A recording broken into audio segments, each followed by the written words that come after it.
Hello, you're very welcome to another episode of The Filum Show. I'm Mike Sheridan and I'm joined as always by Dee Malumbi and Brian Lloyd. We're mixing up the seating a little bit, lads, lately, I have to say, because I turned to my left and I don't know who I'm going to see. Sure.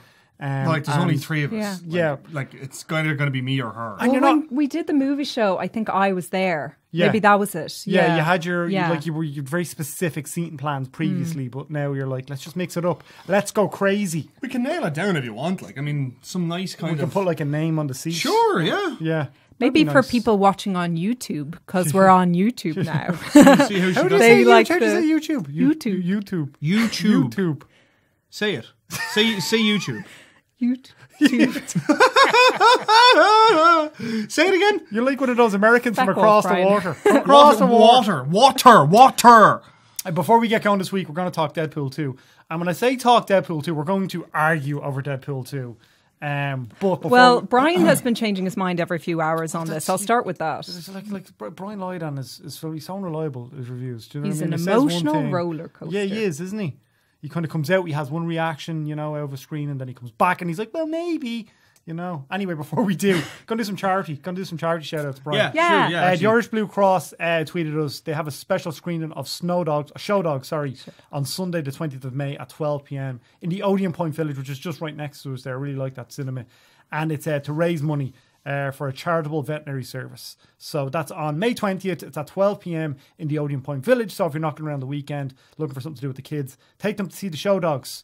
Did you head to a screening of that already? I did last weekend. Are the dogs very cute? Were the dogs at it? There were some dogs at it, yeah. And there was one dog that was like oh God, I'm really bad with my whatchamacallit, animal species. I think it was a Rottweiler is the main one. Yeah, and it was like so cute. And the kids were so excited because they thought they were meeting like the star of the movie. It was very sweet. We went out to film, myself and Charlotte Reed, who shoots and puts this podcast together for us visually. Producer Dave there on the decks. Where all the audio stuff. We went and shot in the DSPCA last week. I saw that. So we spent a day and the videos will be going up on all the Packed House social channels soon. But like, dogs are just better than people. Oh yeah. They just are. Yeah. Dogs are just like, there was one dog, right, and I may have convinced my mother to take him. Fingers crossed. Archie, the deaf staffy. He's a deaf staffy, and they found him chained to a Lewis stop. And it's just that when you're walking around, that you're just like, I want to kind of take them all, Yeah, they're like damaged. That's like, see, this is it. That's why, like, I absolutely 100% believe in adopt, don't shop. But at the same time, I know if I go down. I want a gorgeous dog. No. To match my outfit. No. This is it. If I go down there, I'm taking them all. I'd be like, this one is missing. You've got lots of land, don't you, for the dogs? I would, like, genuinely. If I live in town, but if I lived back in Kildare, I would just have all dogs. Town is like your Monday to Friday place. Then I go to the weekend. You've got a country home. My country home on the manor, on South Fork. Yeah, we go down to South Fork. Yeah. All right, enough dilly dallying. Let's have a scrap. Okay. I saw Deadpool 2 last night. That's really threatening. Sorry, that would be threatening. Okay. Sorry for anybody who's listening. Brian was just like smacking his fists together. I was doing this. I would find that threatening, Dee, if I didn't think you could beat the crap out of Brian, which you definitely could. Oh no, she could kill. Yeah, she could definitely beat the crap out of you. I 100% believe. Probably kicking rather than punching because I've like zero upper body strength. Don't give that away. Don't give that away. You want to surprise him. You want to surprise him. Okay, you wrote the review for Deadpool 2 for the site, so we're gonna start off with you and your opinion, Deirdre. Yeah. Tell us what you thought. Oh my gosh. Well, I know you guys loved it. No pressure. I did really like it. There were lots of things I really liked about this movie. It was very, very funny. Probably funnier than the first film, but also a bit kind of haphazard and disorganized. I felt like the first act was quite slow. It felt like it was taking kind of a while to find its feet, and also it wasn't quite hitting kind of the emotional beats that it was supposed to, particularly with there are certain events that happen in the first two acts that are meant to kind of be, they're meant to have you at a emotional high point, and they just don't quite accomplish that. Mind you, the third act, everything goes like nuts and it's great. You have all these like characters and there's loads of like combat scenes and everything, and I think that that's where the director David Leitch really excels, is in like the kind of fight sequences, in like the action and choreography and stuff like that. But for me, it was a bit like all over the place. Like jokes wise, it kind of felt like they were hurling just a bunch of crap on the wall and hoping something would stick. And I almost wonder like how much influence like Ryan Reynolds had. Well, and was he like credited screenwriter? Yeah, exactly. Yeah. There's him and two other writers. I almost feel like he was like, let's try this, let's try that. Paul Wernick, isn't it, Brian? Yeah. Zombieland. Brett Reese, I just felt like the first movie was tighter and I thought it was more ambitious. I still really, really enjoyed Deadpool 2, but I would have loved to have really loved it. I really had very high hopes. I don't know if it quite met my expectations, but I had a lot of fun. So you give it like 3.5 stars, which is a very positive review. Yeah, it's a good review. It's a good movie, and I think Deadpool fans won't be disappointed by any means, but it might not quite kind of reach the peak of what they were hoping for. Well, the first one, I think, Brian, kind of came out of nowhere. Yeah. I mean, we started building buzz, but it took Ryan Reynolds the best part of it, I think, over a decade to get it made. Easily, This is his signature character. Yeah. I totally get what Dee's saying. It does take a while to get going. Yeah. It is frantic and it is, generally speaking, all over the shop. Yeah. I still absolutely loved it. Yeah. I loved the carnage. I loved how ridiculous it was. I loved how meta it was. I loved how it broke the fourth wall. The best post-credit sequence I've seen in any it was great. comic book movie. I mean, they're all valid points. Have you read about the deleted one, actually? Oh, I haven't. No. Okay. There was one, apparently, they had to cut out. It was the Disney Let's just say, no, this is a different one. Let's just say it involved a baby Hitler. Oh, and really? I'll leave it at that in case that involves spoilers. Fantastic. I know for anybody who's seen the film will get that reference. Exactly, yeah. Wow. So you were at the premiere screening last night. I was. You were surrounded by a bunch of dopes. Same as yourself. Yeah. You were at it as well. I was at it as well, yeah. My dad and brother went to it and they loved it. There you go. Yeah. There you go. Yeah. Okay, right. I think taking the two sides, you loved it, you were okay with it and liked it, and I really liked it. Here's what I think. I definitely think that you can go into this expecting it to kind of conform to a certain structure in the same way that you'd expect any kind of comic book movie to conform to. But I think Deadpool is so unique that it kind of has to sit in its own kind of form and genre and whatever. It's not really an action film, and it's not really a comedy film, and it's not really a comic book film, and it's not really a drama. It's not really anything. It's literally its own weird freak of a film, you know. And even the fact that even the fourth wall stuff, the fact that it knows you're watching a film, that sort of way. It knows that it's Ryan Reynolds in makeup, and it knows that none of this is going to make sense realistically. And there's even the bit that kind of got for me was when he's talking about a character in this prison that they're sent to, and then he literally turns to the screen and goes, and a whole lot of foreshadowing, as if it's that so self-aware. There's some information we could have used in the first act. Stuff like that. So I think if you can appreciate that level of self-awareness, if you can appreciate that level of meta humor, you're gonna love it. And I think if that doesn't appeal to you, I think if you don't get that, you're gonna hate this, because this is that's so much of the movie is that self-awareness and that sense of humor. It's a particular sense. But that of is humor. the character. That is the first film, and I would argue that it's the first film turned up to 11. Yeah, completely. Yeah, and I heard I won't say who it was, but I saw somebody refer to it as cinematic waterboarding. Now get it grip. Who said that? Doesn't matter. So you can will you tell me after? I'll tell you after, but it doesn't matter. But my point is cinematic waterboarding. Yeah, but it's the sort of it's the sort of thing where it's look, I think if you can go into this and you can accept a certain level of just zaniness, it's almost like a cartoon. I was watching this. This is like Looney Tunes. Yeah. This is like, Bugs Bunny, Yosemite Sam, whatever. This is just nuts, and you just have to kind of go along with it. This is like Space Jam for people who are just really messed up in the head. And I was like, I love it. This is fantastic. This is exactly what I wanted out of it. So yeah, the criticisms that you were saying about, as in takes a bit of a long to get going. And that's messy, a fairly that is fair. They're both fairly common criticisms of it that I've read as well. Yeah. Yeah. I mean, I think that, to be honest, what really struck me as strange about this movie was that it was kind of the same problems that we found with Atomic Blonde, which is David Leitch's movie before this. Yeah. It's action sequences are great, brilliant, on another level. And obviously his best film is with, and I mentioned this in my review, his best film is John Wick, and that's co-directed with Chastain. Exactly. Yeah. So maybe just as a solo director, I don't know, he hasn't quite found kind of, the kind of confidence and the coherence to kind of pull a movie together and to get it rhythmically working the way it should. You know what I mean? Well, because Atomic Blonde, I think, had those kind of issues as well. Yeah. Atomic You know what Blonde's I mean? issues, I think, were like, and I mean, maybe this one is too, but Atomic Blonde's issues was certainly the script. It was a very muddled, That very was muddled probably first it, half, yes. and then it didn't really get going until Leach kind of unleashed the action sequences, and Charlize Theron is so good in that film. Yeah. Like she's like, and you see here, this is obviously CGI heavy. Deadpool 2 CGI heavy, and some of the CGI isn't great because it's quite a low budget movie comparative to certainly Avengers, but I think it's probably $70 or $80 million, Something like that, which is nothing for the type of movie that it is. So the action sequences are probably a bit more intimate and a bit more CGI heavy. But I get what you're saying. That's a fair point. I thought just the same in terms thing. of like having a sense of control, being a director. Yeah. You know what I mean? I get what you're saying. I think, I mean, it's difficult to look at the first John Wick and go, okay, you know, who did what there? Because Tedeschi's gone and made the second one, which was... And I don't think Leach was even credited at the time, right? No, Was no, he? Or yeah. later. I think whatever way it works at the Yeah. DGA with the Directors Guild, I think there has to be certain criteria met or something. Yeah. I don't really understand it. But they're both very good directors, obviously, so who knows, right? This was everything I hoped the Deadpool movie would be.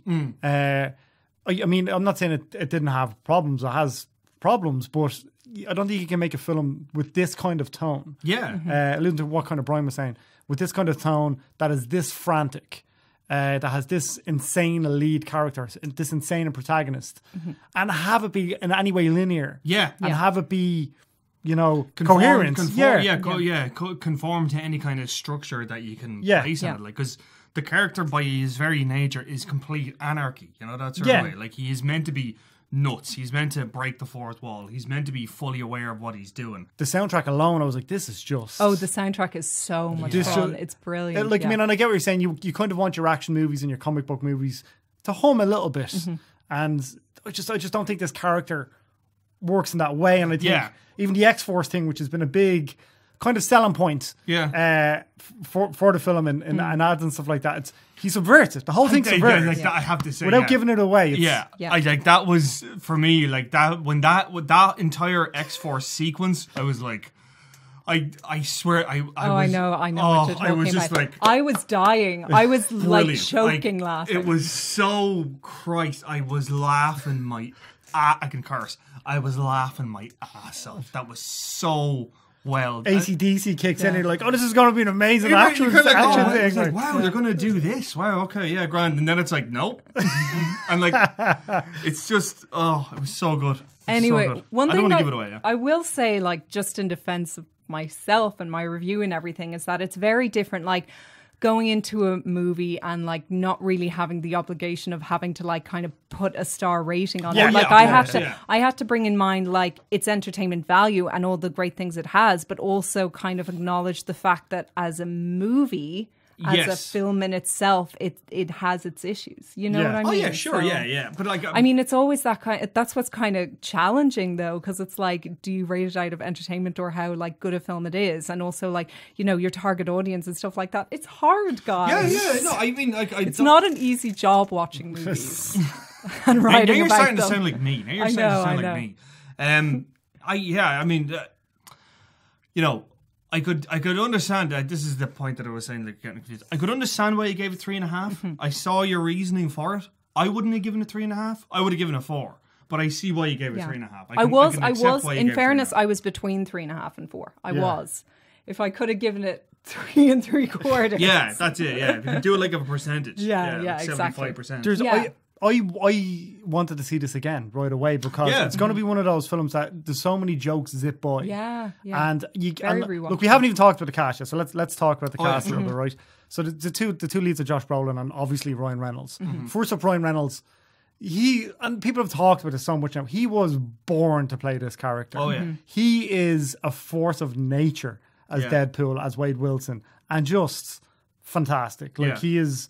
I don't think you can find any fat in his performance here in terms, even as crazy as the role is, Brian. Yeah. No, I mean, like, I think the way that he kind of approaches the character is just, and this is going to sound ridiculous, but like, it's almost like, where does Ryan Reynolds stop and where does Wade Wilson begin? And he seems to enjoy that kind of grey area. Yeah, you even look at like some of the stuff he comes up with on Twitter, and like, okay, fine, like maybe some of that is marketing for Deadpool or whatever, you don't know. But the marketing feels like, the marketing feels like DVD bonuses. The marketing for this film has been so good. Yeah. It feels like you're seeing more little films. He popped up on Colbert last night. Yeah. And it's fantastic. I Like, saw someone saying like film study students are going to be looking at this in the future, or marketing. that was me, Dee. students. That was my tweet. Oh, that was Thanks your for the tweet. shout out. you See, go. I can be insightful and stuff sometimes with your big words. I couldn't remember who it was. Otherwise, I would have, of course, credited you. Mike. Yeah, you go. source. I'm with Jordan. But no, yeah, I think like the fact that he has embodied this role and really defined it. I mean, I think that's the part of it. Like he's defined this role To the point you can't see anybody else playing Deadpool. exactly. You Like, just can't, like. Yeah, I mean, in the same way you couldn't imagine anybody else playing Wolverine, you know, other than Hugh Jackman. I can't see anybody else other than him playing this. And Yeah. to be fair, like I don't think, you know, we're talking about like, you know, how kind of meta this film is. I think, you know, if the superhero genre, whatever, if it does eventually begin to decline, because it's so fruitful at the minute and so bountiful, I don't think this could exist in any other time period. Do you know what I mean? Yeah. Like, as in, you couldn't just drop, like, if this film was made in the 90s or in the 80s, it would have bombed. Nobody would have got it. Nobody would have watched it. Nobody would have done whatever. But the fact that here and now, the fact that there are so many superhero films, the fact that it has become such a part of pop culture, you can now have a character who is able to throw his nose up at it, you know, who's able to kind of rip it apart and make fun of it and make it kind of like subvert it and just, you know, do all the crazy stuff that he does with it, you know, that kind of way. We want to talk about Josh Brolin as well. Josh Brolin did, again, he's fantastic in interviews too. Yeah. He did Mark Maron's podcast. He did I haven't WTF. watched it yet. I haven't listened to it yet. It is one of the most entertaining podcasts. He just seems like an absolute dude. We kind of talked about him before, giving out about franchise stuff, but like he's an incredibly difficult person not to like. When you listen to it, you're just like, this guy is just an absolute dude. He's kind of ribbing Maron a little bit, but playfully. Then he's actually really sweet and he can't hide it. And his Instagram was great. He, for Mother's Day, he posted a picture of his mom, who I think passed away. Yeah. And mentioned Barbara Streisand, and Barbara Streisand's in the comments. It's just... It's just... Streisand. Oh, that's right, too. Yeah, Yeah, his dad he's is married married to to James James Brolin. Brolin. Yeah, His mom's married, she's married to his dad, James Brolin. Josh Brolin said that when he was talking to Ryan Reynolds about taking the role of Cable, that they were emailing back and forth, and Reynolds was like, think of this pairing like Eddie Murphy and Nick Nolte. Yeah, In 48 hours. 48 hours, yeah. And I thought that was a fantastic reference because they pull it off. They completely pull it off. Brolin's like this gruff 50-year-old, like, you know, actor with so much character in his face already. And the two of them just bounced off each other brilliantly, I thought. Yeah. Yeah, like that 48 hours thing, that's very apt, Yeah. I think, because like that's... Yeah, I mean, and that's the thing that's been done before, like buddy cop kind of thing, like, you know, like you. But it's rarely done well nowadays. Rarely done, very rarely done well nowadays. But I think, yeah, you're absolutely right. I think that's very good. And like, yeah, I think Josh Brolin does kind of occupy the space that Nick Nolte did back in the 80s. He's really good friends with Nick Nolte. He talks about him a lot in the WTF and does a fantastic impression of him as well. Yeah, I know Mark Maron's a big fan of Nick Nolte as well. yeah. Yeah, he's like always going on about like that. That some football film that Nick Nolte did that I can't remember now. But yeah, he's fantastic. He was in this heist movie that I can't remember the name of now. It's Hard really Times? Good. It's like set in a casino or something. Nick Nolte. Warrior. The ship. The ship. remember. He I'll have to look it up He later. is fantastic in Oh, yeah, you're in going to go Warrior. about Warrior now, What aren't do you mean I love Warrior? What's I wrong know, with I was Warrior? just saying, like, just like... You're going about Warrior now. You're going to go on about Star Wars now, Brian? No. You big Oh. nerd. You big nerd face. Gotcha Speaking there. of which, we're going to talk Solo next week. Oh, yeah. Right. But you went to the screening this afternoon. I did. And do you know what it looks like, folks? Do you know what it looks like? There's going to be a Star Wars film that's going to get less than 4 stars from Brian Lloyd. Might just. I said it was a good, Brian. You said it wasn't. So it wasn't that bad. It wasn't that bad. That's what you said. No, And we'll get into it next week. we will get into it next week. I'm still, like, I have to, like, after I'm done with processing it. You're processing. I know, that's what I'm saying. After this, I have to go write the review for it. Like, so I'm still trying to kind of like churn it over in the head a couple of times and get it down on paper. You know, like, kind of do my job. You know Get what it I down mean? on paper, huh? Get it down on paper. Do my job. Be a critic. Like, you Be know a what I mean? critic. All right, Snowflake. Well, look, I looked Stop at saying that. Stop. I hate that. I hate that word. Stop saying it. No, Oh. fantastic. I've been. I've you- been at it for about a week with it. Just You've been just little prods, just little prods, like, you've- just little like- jabs. Since I came in here, you have been prodding me. You have been just. Yeah. Well, Okay. you get first offended all the time, like I don't get offended. It's you keep winding me up. Okay, and I let you do it. It's our fault. We had a guest in here, Deirdre, a famous person. We were recording an interview. Don't tell with. me he lost his shit in front of Oh, him. he lost his shit. And then, no, he was outside. He was outside when we were recording, right? I'm going to talk about Brian like he's not here. No. And he lost his shit. And it was because entertainment.ie editor Dave was shocked. He said something to him. And I was like, Brian? And he was like, blame Dave. I'm like, you were an adult. You had the choice to react or not react. Okay, can I put that in context? No, yeah, no, let's move on. Let's move on. No, we're not. No, hang on a sec. We're going to sort this out right now. We're pausing the film show, okay? We're going to sort this out. So, I was at my desk, typing away, doing my job. Can you turn him down?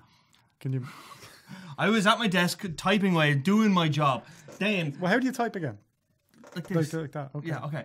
Then David Shaughnessy, as I'm typing away, focused and in my job, David Shaughnessy just appears here, and I'm just typing away next minute, like that. And I let out an expletive remark. Yeah. That was a bit forceful, and it's right next to the desk. I wasn't expecting it. I didn't mean to do it. Yeah. It happened.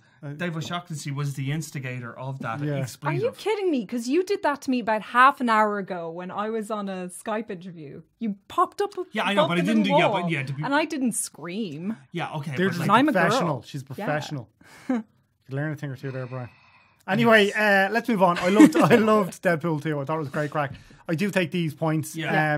I was able to it's ignore still very, them. very Yeah, enjoyable. yeah. And the main thing is that third act is brilliant. And that's exactly why And you that come away from the movie feeling elated. Post-credit sequence, Steve. Yes. That was what we talked about at the start. Stick around. The Marvel ones, I don't get them, right? I don't get them. Yeah. Like Avengers, Infinity War, whatever, right? Don't get them. Don't really care, to be honest with you. The post-credit sequence on this, and there's a couple of them, Yeah. stick around. They're And absolutely it's kind of phenomenal. more mid-post credits Yeah, too. yeah. So you don't have to They're wait like, the whole nobody's thing. going to have to... Just have the patience to wait around. It's like the Ferris Bueller thing at the end of the first Yeah. one. That was Still so here? good. Get out of here. It's over. Okay, Brian, you asked our followers did. at the Filum Show on Twitter what their craziest cinema experiences were. So I'm going to hand over the new Office iPad, Packed House iPad. Don't break it. Okay. Wow. Oh, it's so big. Ooh. Mind you, people, can we pull that as a clip if people just listening? That's so big. Why, thanks, Brian. They're just right. like, oh, for... Okay. So, Alan Murphy says, Okay, what was the question? Oh, sorry. Right, yeah. The question was, what's the worst cinema experience you've ever had? Can be the movie itself, someone at the screen, and something you saw happen, whatever. What are you laughing for? Oh, because Deirdre just had his face of disgust. Deirdre was just like, oh, I'm really sorry. Okay. Alan Murphy said, last movie I went to see at the old UCI in the square. Halfway through the movie, two young fellas came in, walked straight to the emergency exit. 5 minutes later, security came in and reefed me out of it thinking I was one of them. Either that or watching The Spirit. just in general. In general, yeah. The Spirit yeah. is terrible. Yeah, it was awful. A guy sitting, this is from Ian Byrne, he said, a guy sitting to my left tucking into fish and chips with extra vinegar. During vinegar. Extra How vinegar. did you say that word again, Brian? Vinegar. He reads what he sees. He's like Ron Burgundy. Phonetically. During a packed Brian screening. Okay, again, from the top. Ian Byrne, a guy sitting to my left tucking into fish and chips with extra vinegar during a packed screening of Skyfall at the Odeon Point Village, and his subsequent wiping of greasy fingers on the side of his seat. I actually hate. That's disgusting. I hate when people have like full on like meals in the cinema. With them, and they're bringing a whole thing. I did. There was a woman in Cineworld on Parnell Street just eating cereal from the box. You told me that. Yeah, it was just very strange. The people bringing Tupperware and everything in there. It's very strange. Right, I never understand this. Andy Cowan from Severe MMA, he says, going to the Dark Knight in Liffey Valley. I'm not sure if the air conditioning was broke or if it was the full cinema, but I remember not enjoying it as much because of the heat in the cinema, sweat dripping, and people constantly getting up to leave for fresh air. There's nothing worse, Isn't it? Yeah, and it's a long movie as well. Oh Christ, yeah, and that's like, what is it, like 2 hours and 2.5 hours? Yeah. Angel. Andy McCarroll, who is in for Mailbag this week, or during Annabelle, when 3 girls who all had Galaxy Notes for some reason started comparing dick pics on Snapchat.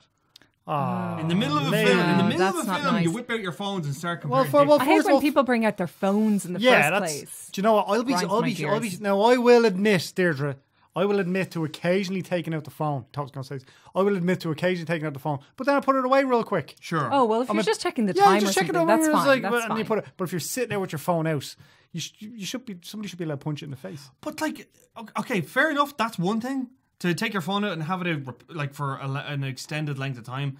But then to compare dick pics, that's And see the light. Probably everyone can see those dicks. Yeah. Yeah. Everyone's seen those dicks.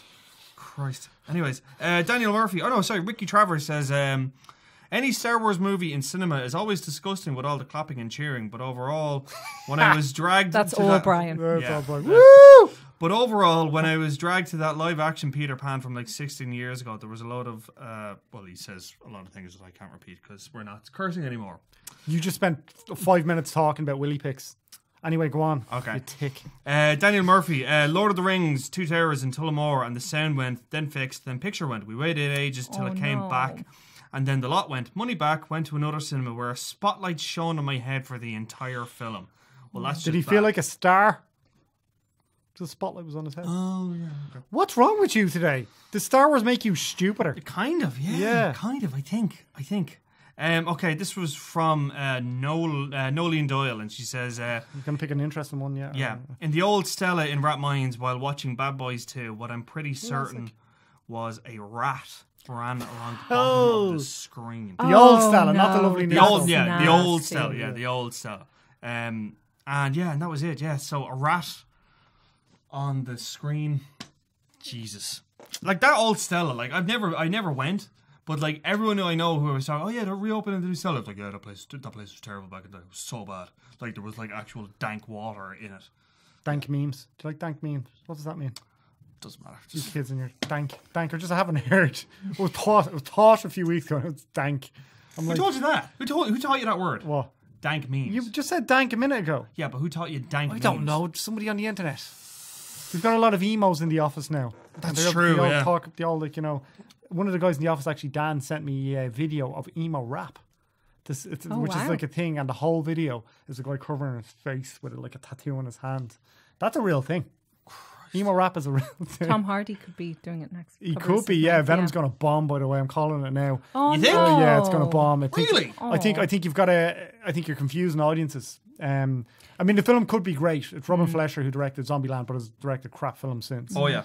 A film could be great, and that will make a difference. Reviews will make a difference, but I think it's very confusing. It looks like a villain in the lead role, and it's Tom Hardy. Tom Hardy's never opened a movie either, as good an actor as he is. We talked about Warrior earlier on. So yeah, I don't know. It would need to be very, very good. I don't know if the pedigree's there. But anyway, Deirdre Malumbi. Yes. Want to hear your movie news?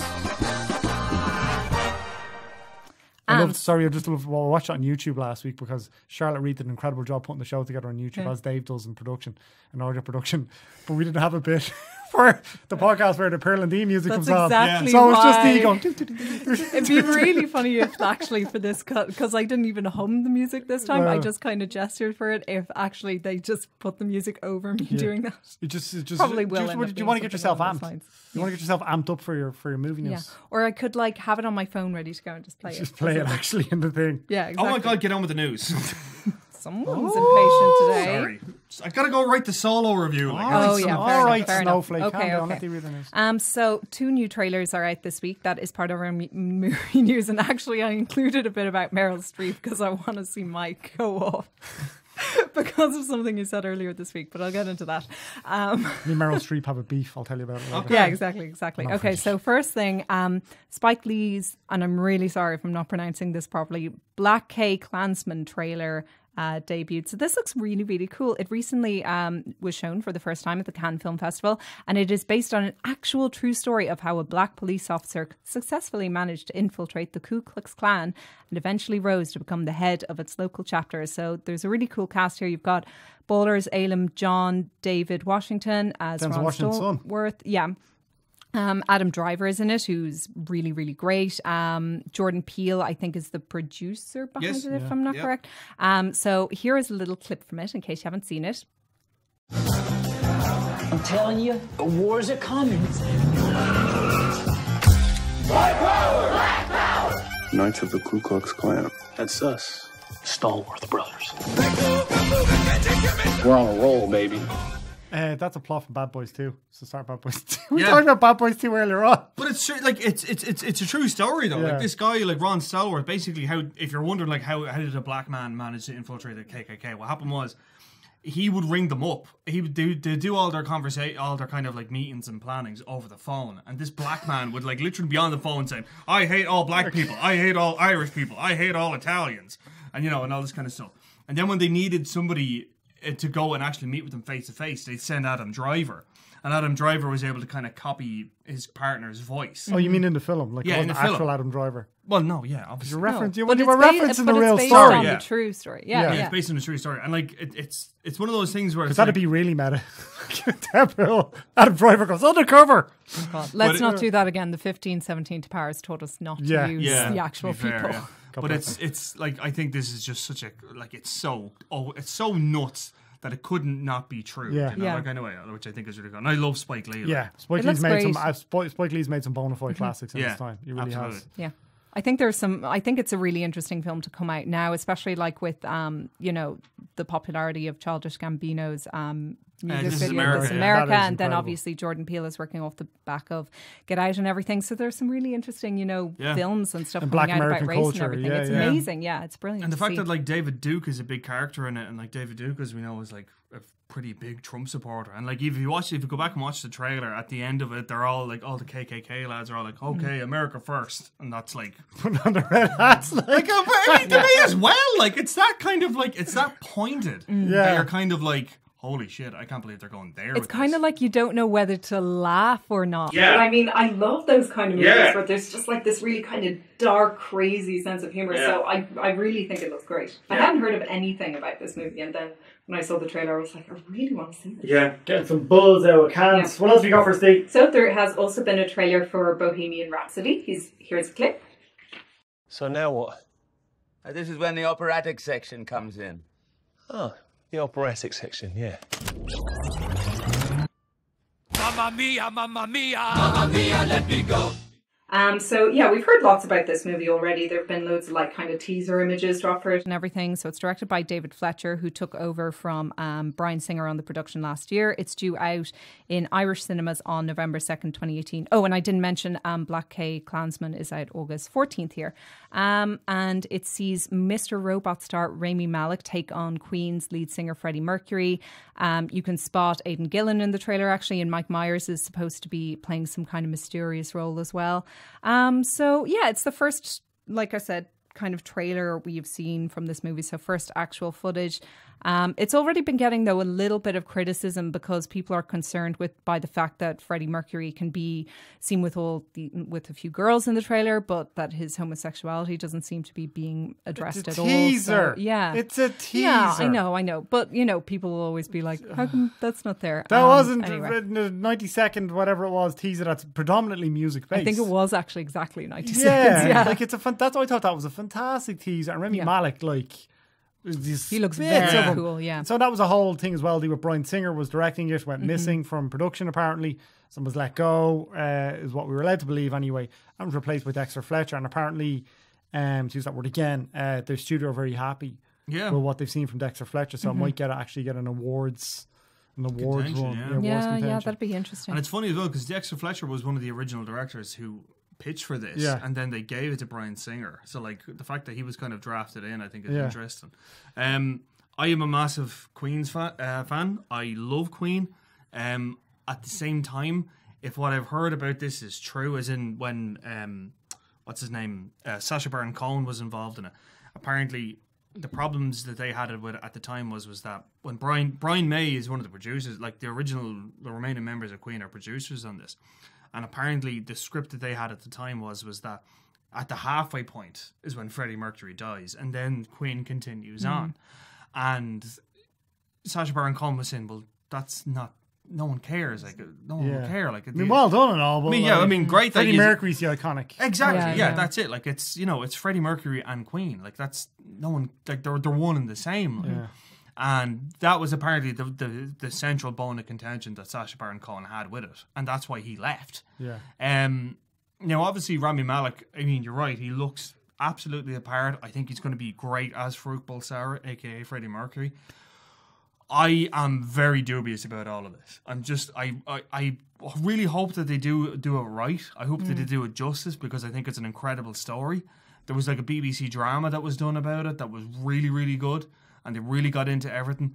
I think with any kind of studio film, I can't really hope to kind of capture all the nuance and all the kind of eccentricities and just everything. I don't think they can capture it all in. So there's going to be. You think it's better doing like a series? Yeah, I think it's the kind of thing like you're But, going like, to have to compromise. Like, oh yeah, I think 100%. But I mean, what's front and center in this day is in music. That seems to be the. You know, like, and you're kind of reminded of how many absolute belters Queen had, and how good Freddie Mercury was as well. Yeah, because there's like a whole montage just in that 90 and Wembley seconds, and you Stadium remember gig. all the and you remember all the hits they've had. So many amazing tunes. Yeah, no, I'm excited to see it. Although, I tend to be a little kind of concerned as well. I don't know why, but I was getting a slight, maybe because I saw the movie a few weeks ago and it like totally traumatized me, because I was like, dear God, I didn't expect this to be so terrible. But I kind of got almost a Jersey Boys vibe off it, and I was like, please God, don't let it be like Jersey Boys. how did you come to watch Jersey Boys? Because my friend is really into musicals and she recommended it to me. And you got the DVD. She actually bought me the DVD. Bought you Yes. the DVD. How many DVDs would you say own now, Deirdre?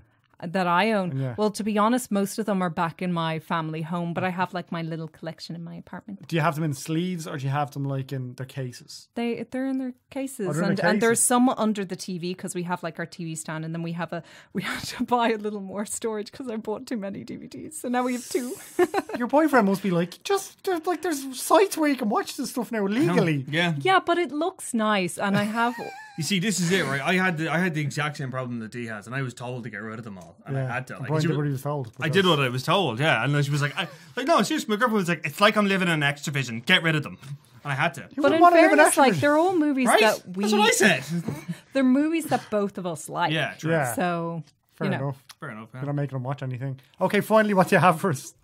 Oh yeah, Meryl Streep is doing another movie about leaked papers with another famous Steven. So the reason I'm bringing this up is because I heard Mike ranting during the week of Meryl Streep isn't that great. So I have to bring this in so we could start. I did not say that. you Get said off your some- phone, Brian Lloyd. you I'm said- sorry. Get Sorry. off your phone. Sorry. I will You said- beat you with that iPad. Sorry. You said The something middle of a show, along D. those Sorry, he lines. just pulls out his phone. I was getting the letter ready. He would not do that in the last word. You would not. You do don't that know in what I do in the last You would word, not do alright? that. You don't know what I do. You would in not the do that in Ireland AM. Matt Cooper, smack it out of your hand. Sorry, Deirdre, go on. But I didn't say she's not that good. You said something along those lines. You said something along the lines of that she's not the greatest actress of our time, and I took offence. No, I didn't actually take offence, but I just wanted to include the story to see your reaction.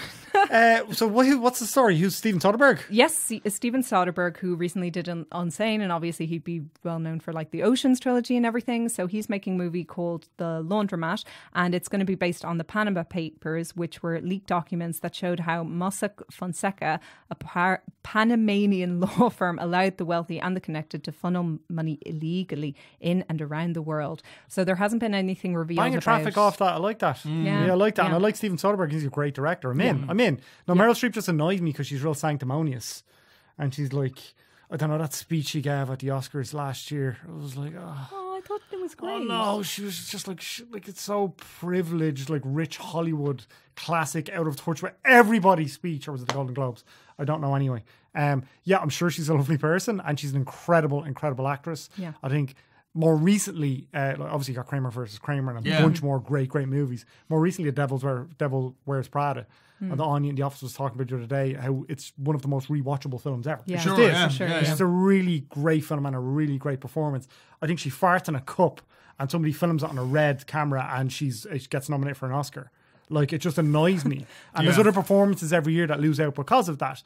And it's not her fault. Don't get me wrong. It's not her fault, but... You know what? I think you're still sore about Jessica Chastain last year. And I that's am. why. Losing out from Molly's Yeah. game. I wasn't love it? Jessica Chastain. Yeah. Well, in And fairness, Amy I'd Adams as agree well, with you on and that Amy one. Adams Yeah. lost out for Arrival and she lost out for Nocturnal Animals. Yeah. And like, there's just look, not everybody can get, but I just think she hasn't given, like, I love Wes Craven, right? Wes Craven made a movie years ago. Was it 50 Violins? No, the Music of the The Heart. Music of the Heart, or the original title was 50 Violins, I think. But Music of the Heart with Meryl Streep, which was the most forgettable film ever made. Oh, completely. And she was nominated for an Oscar for it. Yeah. Do you not think that's also a reflection of like the Academy, though? Well, back then. You know? Back then, yeah. But she was still nominated for that Steven Spielberg, like, meh. The Post. Yeah, you get was 4. really You give that good in four- The I Post. gave it 4. I really liked The Post. I thought The Post you was give it 4.5 brilliant. stars. Yeah. Yeah. I thought it was really good. You didn't like The Post? It was grand. It was fine. Like, just, I mean, you just get Tom Hanks and Meryl Streep and a bunch of like peripheral, but like moderately famous character actors like Bradley Whitford, who I love, and you know, kind of throw them in. It was fine. You know what investigative fine. journalism film I think is way overhyped? Spotlight. I would actually agree with you there. I thought you were going to say Zodiac, and I was just going to. I haven't seen Zodiac actually. I was. Oh, we need to do Zodiac for a revisit. We'll do Zodiac next week. maybe we could do There's an that. excuse to watch. An excuse to watch Zodiac. Believe what you just said. Why About actually? Zodiac or about Spotlight. It's overhyped. I'm with D. I'm with D. Spotlight's a good film, but it's also hammy in parts. The whole. it's very Don't handy. don't do that. Don't do that Mark Ruffalo thing Calm that you're down, gonna do. Snowflake. Sorry. Calm down, Snowflake. Stop saying snowflake. Stop You saying won't snowflake. calm I down. really don't like it. It's okay? like a what you call it, oxymoron. Calm down, Snowflake. He's tensing the arm though. He's tensing the arm. Let it go. Can we get Brian a stress ball? Do you have any fans? Do you want to squeeze? Do you want to squeeze Deadpool's head? Deadpool? Do you want to squeeze Deadpool's head? This is our Deadpool swear jar. Swear There's jar, a little yeah. slit on the top. Yeah, you all right there, Brian? Yeah, I'm okay. Yeah. I'm okay. We're gonna you have need- we're gonna have this out about Do Spotlight. you need a therapy animal? I don't need a therapy. I agree with you, D. I think it's a good film. You know, fine. I'd also argue that, don't you think that it was maybe like a bit safe and Oscar baity? Like, say they could have like made the film, say, 10 years prior, but they didn't have the balls to. Just saying. Yeah, because that's what happened Yeah. around 9/11, 99 to like 2002, 2003. So that's when the film, like that's when that happened. That's when Yeah. those. I mean, it was taking like this kind of controversial issue when it wasn't controversial anymore, Yeah. if you get what I mean. Sorry, that's just my I'm opinion. with D on this. Yeah. I have to say, what's your thinking, Brian? I think you're both wrong. Okay. Genuinely, I think you're both wrong. I think the reason why you had the distance from Spotlight, you're saying that, like, 10 years, because it's not controversial anymore. That's not it at all. I think it's the fact that there needed to be a distance from it because it's such a very emotional story. It's very raw for people. I think the fact that if you can give it 10 years of a distance, that means that there is a sort of... So there should be 10 years of a distance. No, I'm between just now saying and That then. doesn't like stop a people remove. making documentaries in the here and now about No, stuff that absolutely happened not. And there have been brilliant... when it's still prior. prevalent. Yeah, Yeah, no, that's what I'm exactly. saying. And there have been brilliant documentaries made about it. Like Mia Maxima Culpa is a brilliant documentary that covers all of this stuff. But I think in terms of kind of adding a layer of drama to it and adding a layer of narrative to it, you do need time in order for it to make sense for people, that sort of way. In terms of saying that it's hammy, I disagree with you completely. Okay, fine, there was that one bit where Mark Ruffalo and he goes, "It could have been us!" Like, fair That's enough. a really bad bit. But yeah, It's and don't get me wrong. It's Don't get me so wrong. bad. OTT. And they were Yeah. using that as he was nominated. And they were using that as a thing. I know, yeah. But like, I think... I love Mark Ruffalo. I do too, but I think you're picking one scene out Not of... just pick up one It's scene. very melodramatic. Yeah. It kind of is. Look, yeah. compare it to Zodiac. It pales massively in like, comparison. Yeah, but like, Zodiac It's a masterpiece. is a masterpiece. I completely 100% agree with I'm you. excited to see what Dee thinks of it, actually. Yeah. Have you never seen Zodiac? No, she just said a few I minutes just ago. haven't we got- said- Sorry, I wasn't... You're on your phone, Stop right? being... Anyways, I disagree. I think Spotlight is brilliant. Like, I gave it 5 stars and was like, if I could give it 10 stars, I would. Another overhyped Brian Lloyd. Did you put that quote in the poster? If I could give it 10 stars, I would. That actually All sounds right, like a I'll- great quote, in fairness. If I These, saw like, a movie mental notes. advertised that way, Mental I note. would go see it. Actually, speaking of 5-star reviews, it's not out till the end of June, and I want to get to the revisit now as well. Yep. But it's not out till the end of June, but I saw Dublin Old School. Yeah. Oh, yeah. Yeah. And because I'd seen the play to Emma Kirwan and Dave Tynan directed it. Yeah. And Ian Flanagan is the co-star. And in the play, it was they've toured it everywhere. Ian Flanagan really and, well, yeah. and Emma Kirwan wrote it as well. And it was just the two guys, and blew me away when I saw the play.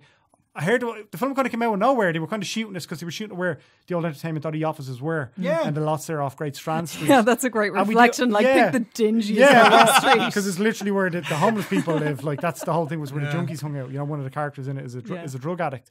And remember that street, blown though? away. Oh, Blown it was away by manky, it. like- Blown it's away. brilliant, It's yeah. incredible. It's a 5-star film. So they were looking for quotes for the poster, and I was like, literally no problem, because it was actually exhilarating watching it. Yeah. Yeah. And it was made for very little money, and I think it was Dave Tynan's first movie as a director. And we were amongst the first people to see it. Yeah. And you could tell Element Pictures who are incredible at marketing these films. Yeah, And they I think really like, have it like The Lobster made money, which is a mental film that made money. Yeah. But anyway, Dumb Nose goes out the end of June. Hopefully we're going to do some stuff with the cast and the filmmakers and stuff in the lead up to it as well, because I think it's going to be huge. Okay, Brian Lloyd, your revisit. Oh, you want to do your mailbag first? What's in your sack? Mailbag, yeah. I'll Get your sack out. Yeah. See, that's why I was getting my phone out earlier. When you were giving me grief, I was actually getting Then my why letter. are you doing it mid-news? Yeah, you're pulling your phone out in the middle of these Yeah, news. because I wanted to have it ready. I wanted to have my letter ready so that if we were going into it. You see, this is it. You don't share your game plan with me, you okay? you don't share the game plan with Dave, me. Can you just turn It'd be the bell? really funny if like it just went beep when he's going like mid-rant. Can we actually turn down the volume of Brian? Like, can you do that? I can, yeah. Thank you, David Regan. Appreciate that, buddy. Appreciate that a lot. That's right. good hustle. I appreciate it. Appreciate that a lot. Okay, so this is from a regular listener, Andy McCarroll, and he says, "Hi, Brian D and Poochie," and he's calling you Poochie. Okay, because like it's a Simpsons joke. Okay. To honour Mike's return and the bullying and arguments that go with it, I was wondering, what is your favourite movie set bust-up stories? I'm partial to Overnight, about Troy Duffy and Lost Souls, about the making of The Island of Dr. Moreau, showing what happens when egos run riot. Oh, okay, I see what he's doing there. Yeah. Also, during an interview with a longtime fan of the show, brackets me, the Russo brothers said that the VR and AR is the next step in Cinematech. After being violently shaken while watching a film in 4DX, I was looking for your thoughts on cinema gimmicks and if you're a fan of any. Apologies for the long rambling mail, but I'm in hospital and can't reach my book. Thoughts and prayers. Well, no shit. I didn't beat him up, by the way. That's not why he's in the hospital. I was like, who sent you that? Who sent you that? You saw the 4DX. I haven't got a chance to see it. Have a I actually sampled it for its gala. I don't honestly know if I care. Yeah, no, I don't care. Yeah. Okay, well, I'll give you can see my full review on site, but just to... Thanks, Dave. Self-plug. But I think in summary, this is what I thought. It is a bit of crack, like, having the kind of wind and, rain effects. And it's not like rain, it's more like mist. So don't worry, you're not going to get like wet and stuff. Can you see the screen when that happens, though? What? That's what they actually like. There's like mist, and you feel like the mist when it's like raining and stuff, and the wind, like when they're going up the helicopters helicopters so and they're hard. moving the chairs and stuff. Do you know what? I think the saddest effects were the bubbles, because like they were like, and now I'll show you the bubble effects, and just like from the very front of the screen, some bubbles just came out and just fell really sadly, and there were so few. It was Rampage, wasn't it? It was Rampage, and that's just let a gorilla loose and just see what happens. Just smack it around a bit. Oh my god, it's so real! This monkey is on the loose. It's so real. It's like the square all over again, right? Yeah, somebody getting murdered at the front. Oh my god, look, the blood, it's everywhere. Yeah. Look, what I will say, it's the same price as an IMAX ticket, so it's kind of like, it's the whole idea of the experience you're paying for or whatever. I will. And sorry, do you go on? Can I finish? Sorry, yeah. Sorry. But I would say that it works best for like a kind of crap movie like Rampage, because like what ends up happening is the effects and the kind of cheesiness of it kind of reflects the cheesiness of the movie, as opposed to, I saw that they were doing like 4DX screenings of like Deadpool 2 and say Infinity War, and I was like, I don't think I'd be able to stand it, because in those kind of movies it'd be a distraction rather than kind of a fun addition. So I think it could work with kind of, like I said, like crappy movies like Rampage and other like Dwayne Johnson type ones. If I'm gonna pay 20 quid for a ticket, or wherever it is, or 19 euros for a ticket, I'm gonna stall it in Rat Mines, because we're in Dublin. I was just gonna say that. I saw Tully there a couple of weeks ago, and it's just such a comfortable. Oh, it's the comfiest, just decadent experience, and it enhances the film experience for me, because you've got so much space. You've got, hopefully, I'd love to see more cinemas like that pop up. Like boutique cinemas. I think it holds like 210 people or something. Obviously, we have that luxury in Dublin. People in the country mightn't have that luxury. But yeah, if I'm going to drop 20 quid, that's where I'm going to drop. That's what I'm saying. Yeah. I would rather, like, okay, if I had a choice, it'd either be an IMAX or it'd be Stella, one or the other. Like, I'm not going to pay somebody to throw stuff in my, like, no. Like, look, I think that a lot of people will try it as like a one-off, and that it will get a certain like following. You know, like how there are people, I don't know how there are, but there are people out there who are mad for, say, 3D and love seeing all their movies in 3D. I don't know. They're out there. I know they are. I just always forget the glasses and have to buy new ones. I'm like, no, I don't get the whole 3D thing myself. But I'm just saying, I think that it will kind of gather up that kind of following. Maybe not here specifically, but certainly, I don't know, maybe in Well, Asia or it's something, big you know? in Korea. I know Yeah, that. well, there Like, you go, It yeah. started like the 40X. The technology came from Korea, but like Sounds like a boy band from the 90s. Huge in Korea. You've never heard of them, but they're huge in Korea. I think 3D is kind of like dying a bit of a death. Yeah, now, it isn't is. Like, We'll see what James Cameron does with Avatar, the Avatar sequels. Because like I think Fox has bet like $1 billion on that, at least $1 billion on it. So it's going to be interesting to see what happens there. Yeah. Anyway, look, Andy mentioned Troy Duffy, who did the Boondock Saints, and there's a documentary called Overnight, which I highly recommend. He just seems like an absolute dickhead. Yeah, does not come across well in the documentary. I wrote a preview or a review for you're talking 10 years ago on site for that documentary, and the comments are like in the thousands. Just me getting torn the sun or so. I don't know. The Boondock Saints has an incredibly weird hang around at Central Bank, weren't hugged enough or hugged too much growing up fan base. Yeah, that's fair. Yeah. Did you hang around at Central Bank? No, I didn't actually. No, I didn't. I knew people who did though. Did you? Yeah, in the Doc Martens. Talking about the feelings. Hey, you know what? Charlotte Reed wears Doc Martens, and like, you know, you're gonna select Charlotte Reed is cool though. Anyways, movie bust-ups. My favourite one, I think, would have to be, well, like, I say bust-ups. Like, I mean, I suppose the story about Stanley Kubrick doing Barry Lyndon, I think that's the one that I always loved. The fact that, like, the IRA threatened him. And he was like, okay, I'm done. I'm leaving Ireland. And like, within like 2 days, he had the entire production gone, left Ireland. And like, when you watch the film, you would never know. You would never know that it was all this. You're going to give this like Stanley Kubrick's like, no. He's like, no. Yeah, like it was literally like IRA are like, yeah, we're on it. There's a Stanley Kubrick shaped hole in the door. Just literally just like, okay, just pack it up, just get out of here. Just go. Okay, we've rattled on a lot this week. Let's move on to the revisit. This one was suggested last week. Yes. Do you jokes? I want to go to you one first. I know it's Brian Slop. I want to go to you first in this because I saw you tweet about it. Yeah, I watched it last night while you guys were watching Deadpool too. What did you think? This is Ben Affleck, his second film as a director. Jeremy Renner, Blake Lively, obviously married to Ryan Reynolds. To go back to Deadpool 2, she's great in it. Yeah. She's really good in it. Oh, she's really good. Yeah. She can act. You don't realize, she's not probably given the opportunity to act in a role like this before. She's doing Gossip Girl. She has a movie coming out actually with Anna Kendrick, which should be kind of interesting. With Paul Feig directed it. Yeah. I can't remember the name of it. It's a thriller, yeah. It had like a teaser trailer recently, but it was like 30 seconds long. From the director of Ghostbusters. Yeah. That's it not didn't the give kind away of thing you want to be anything. saying. Well, he's Bridesmaid is a classic, and the heat is good for And I mean, well. Anna Kendrick is awesome, so I think that those two on the screen together will be something really interesting. Dynamite. So what did you think of the town? So I really liked it, but I think it has its flaws. I think that it drags a bit, particularly towards the end. It just doesn't. As Jack Nicholson said about, I know that thing has been buzzing the whole time. I'm confiscating Brian Lloyd's phone. I didn't do anything. I literally didn't do anything. It buzzed about 3 times in the last I didn't answer it. Confiscating your phone. Yeah, but I didn't answer it. Again. We'll not do this on the last word. Sorry, Deirdre, continue. Anyway, Feck, I've lost my train of thought. I'm sorry. God damn it. You said the town had its problems. Oh yeah. The ending really dragged. It reminded me of what Jack Nicholson once said about Lord of the Rings, The Return of the King. It had so many endings. It just wouldn't end. And I was kind of getting that vibe with the town. I mean, there's loads to love in it. Great acting. It's so well written. Jeremy Renner, of course, got the Oscar nod for it, which is well deserved. He's brilliant. You were giving him shit last week.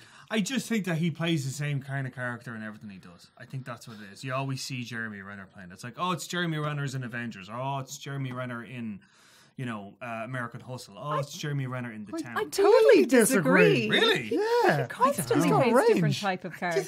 Like Wind River, North Country with Charlize Theron, he's very good in as well, and he's kind of playing this like real morally He's complex got like a character. blue collar look to yes, him. It does. So he kind of goes to those kind of gruff Josh Brolin-esque roles. Yeah. I don't know. Like I think like his best film was The Hurt Locker. 110%. I thought. Best film he's very good was Wind River, in my opinion. Really? Yeah, Wind River's fantastic. I thought he was the weak link in Wind River. I was watching Wind River. I was like, I'm loving all of this. I just wish he wasn't there. Why?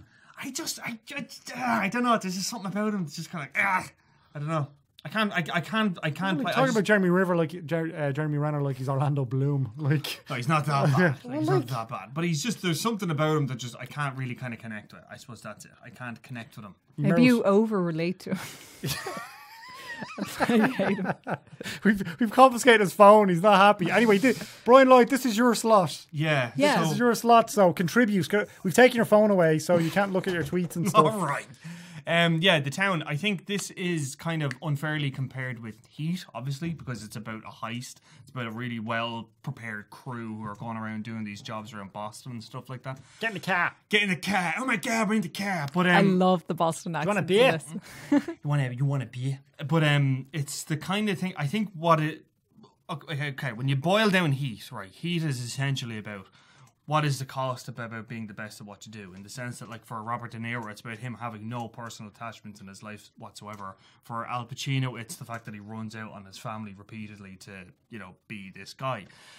In The Town, I think they kind of copy the same thing as well. As in, like, with Ben Affleck, it's always him about, trying to, just do his job and keep himself together. And he's only kind of doing it because he's been taught how to do it, because he's learned that from his father. That sort of way. Whereas Jeremy Renner's character seems to almost enjoy it. See, I grew up with people like Jeremy Renner's character because he's a full-blown... Because he's Brian. Yeah, but his character in The Town, but I know a lot of people like that. Yeah, that they kind of enjoy the fact that they're... just the roughest... Yeah, that's it. Yeah, and I think, and like that kind of dynamic between the two of them is interesting, but it's not the part of the film that it focuses on. Instead, it kind of focuses on, John Hamm's character and how he's... John Hamm. He was so good at it. I really think John Hamm is such an underrated actor. Like, I mean, I know people kind of think of, like, Mad Men, and he is brilliant in Mad Men, but I think in this, you can see that he's this really kind of... I don't want to say smug, but he's almost slimy. You don't like him. That kind of way. Like, you really don't like him. Titus Welliver, is that his name? Titus Welliver? The guy, his kind of his partner in it, who's from Boston, who's like the local FBI agent. He's brilliant in it as well. He's brilliant in Deadpool. He's brilliant in everything he does. I think the cinematography is really good. I think Peter Postlethwaite was brilliant in it as well. I loved him in it, yeah. So good. That was his last movie, yeah. Great actor. Yeah. I think it is really well directed. There's a real sense of pacing to it's it. muscular. Yeah. Muscular thriller. Yeah. Like It's very meaty. There's loads you can kind of get out of it and focus on, Yeah. Final point, I think Dee is correct. I do think the third act is kind of lacking a bit. I think it does kind of... When they go to Fenway Park and there's that whole thing, and then it's sort of like, okay, crap, how do we kind of get out of this now? What kind of happens? And it kind of works itself into a corner. The ending of it, though, really annoyed me. It really annoyed me. Because, like, what? He just ends up in Florida. He's, like, killed all these people. He's done all this stuff. And, like, oh, now he's in Florida. Spoiler alert. Spoiler, what? Like, come on. Like, this film's been out 10 years. In fairness, we've given away It's spoilers before. Yeah.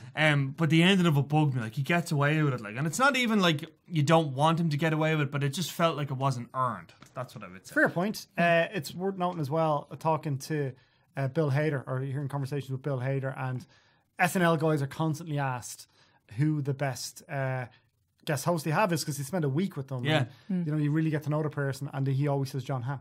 He always says John Hamm. Apparently he's hilarious. He's just brilliant, and he's great in Bridesmaid as well. You're not my number 3 anymore. And like, because his wheels spinning now. But he was even good. He was even really good in 30 Rock as well. He had he's a great actor. Yeah. He's kind of one of those guys as well that's just so offensively good looking. I hate that him. It's just but he's almost typecast, and it's been very few actors and actresses, I think, that have been able to just be ridiculously good looking, and just to be able to, I always say this, that the biggest movie stars on earth, certainly male movie stars, are never like ridiculously good looking. No. And I keep quoting Zoolander, but they're never like offensively handsome. You look at I'm not going to insult anybody. It's like somebody like Chris Pratt, right? He's a good looking guy.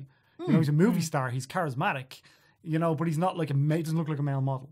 No, people don't want. I think people want that bit of relatability in their movie stars. I think there's kind of something like, you almost have to, if you imagine the actor like set in different decades, and no matter what, he would look like really handsome. Like, I think that John Hamm almost has something kind of very classic Hollywood looking about him. Whereas like Chris Pratt, you can imagine in a movie from like the 30s or something. He's kind of like got a more contemporary look, if you get what I mean. I think that's true. He's no Michael B. Jordan, though, is he? Look at her No face. Oh my God, she's Michael blushing B. when you mention I could actually just see, just kind of like... blushing. She's like, for a second there. So handsome. We need to turn the air conditioner back on, lads. You're going to see it, just be like, what, Michael? What? Okay, so we'll leave it there for this week. Brian, do you want to give your email again, so it's not just Andy that emails you? Yeah, sure. It's Brian, Brian, at...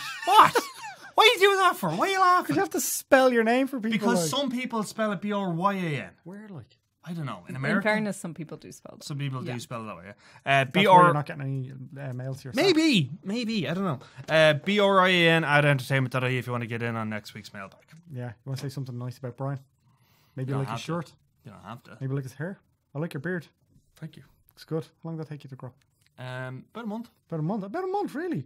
About that, Yeah, looks good. But like, you get to go back and look at the old videos, and you can see it. Oh, you can actually see. You can actually see real time growth, like, you know, that kind of way. You should like try to put a time lapse together. I was going to rip the piss there again. I was like, I better not. Go on. I've done it way too. No, go on. Do it now. Go on. I had nothing to say. I was trying to think of something as I was saying it, and then I was like, I've got nothing to add to this. Brian just looks well. He just looks great. Next week we'll have a beard special. I will also be modeling my beard. 'Cause you guys both have beards at the moment. I'm just lazy. Feel left out. I'm just really lazy.